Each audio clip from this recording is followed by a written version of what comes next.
Assalamualaikum warahmatullahi wabarakatuh. Perkenalkan, nama saya Sayyidatul Mardiah dari kelas 11 Alam 5 nomor absen 30. Pada video kali ini saya akan membahas mengenai torsi.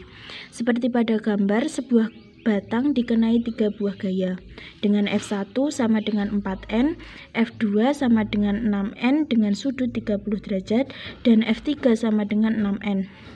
Masing-masing jarak dari A ke B, B ke C, dan C ke D, lalu D ke E memiliki jarak yang sama, yaitu 1 meter. Jika massa batang diabaikan, besar momen gaya terhadap titik C adalah... Nah, untuk menjawab soal ini, kita tentukan dulu pusat rotasinya. Di sini, dari soal sudah diketahui titik C, jadi pusat rotasinya adalah titik C. Lalu, untuk menghitung torsinya atau momen gayanya, karena batangnya mengalami 3 gaya, berarti pada batang ini bekerja 3 buah torsi. Jadi, torsinya merupakan resultan dari ketiga torsi tersebut. Jadi, rumusnya seperti ini.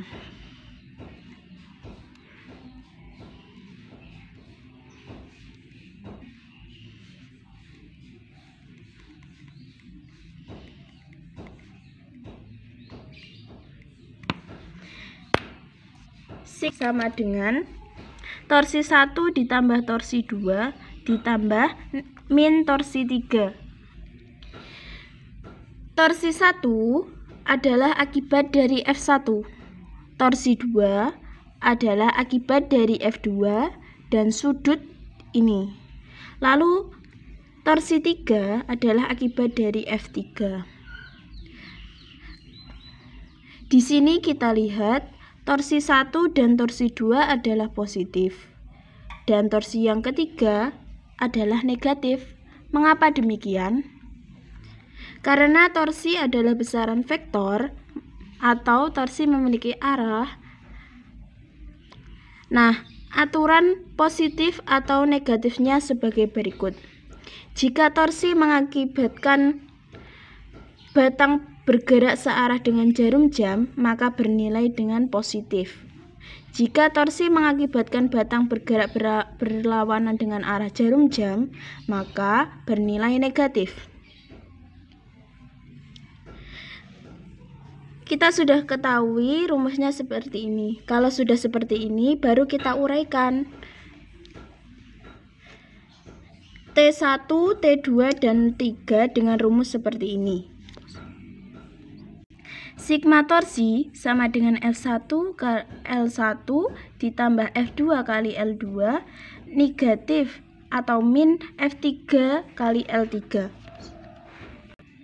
Lalu kita masukkan angka-angkanya menjadi sigma torsi sama dengan 4N kali 2M ditambah 6N kali 1M kali sin 30 derajat min 6N kali 2M. L1 adalah lengan gaya, F1 ke sumbu rotasi. Ini karena AB plus BC ke sumbu rotasi. L2, cara menghitung L2 ini, kita lihat saja ada 2 sudut segitiga siku-siku. Kalau segitiga siku-siku diperbesar akan menjadi seperti ini. Untuk mencari L2 berarti kita bisa menggunakan rumus sin, yaitu sin 30 sama dengan depan per miring sama dengan L2 per 1. L2 sama dengan 1M kali 30 derajat. Jadi L2-nya ketemu 1M kali sin 30 derajat. Nah, sedangkan L3-nya caranya sama dengan cara menentukan L1. Kalau sudah seperti ini, kita kalikan dulu. Sigma torsi sama dengan 8Nm plus 3Nm min 12Nm. 8Nm kita dapat dari 4 kali 2 lalu 3 Nm kita dapat dari 6 Nm kali 1 sin 30 adalah setengah. Jadi 6 kali 1 lalu dikali setengah sama dengan hasilnya 3 Nm. Lalu 6 kali 2 ini sama dengan negatif 12 Nm. Jadi hasilnya adalah 1 Nm. Tanda negatif hanya menentukan arah gerak dari batang tersebut. Jadi jawabannya adalah 1 Nm. Kembali lagi bersama saya, ini adalah lanjutan dari video sebelumnya. Pada video kali ini saya akan membahas tentang momen inersia. 4 buah partikel terletak pada koordinat seperti pada gambar. Momen inersia sistem partikel terhadap pusat koordinat 0,0 adalah, berarti di sini pusatnya adalah di 0,0. Massa partikel P adalah 2m, Chi 2m, dan S adalah M, lalu R adalah 2M. Jarak antar partikel P, Chi, R adalah sama, yaitu A.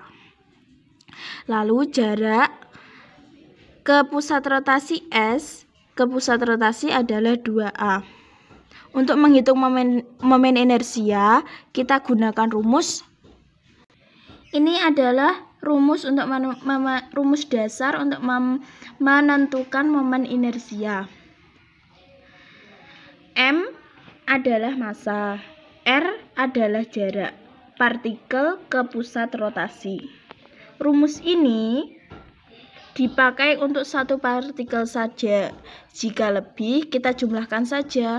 Ini kan ada lebih dari satu partikel, jadi kita gunakan rumus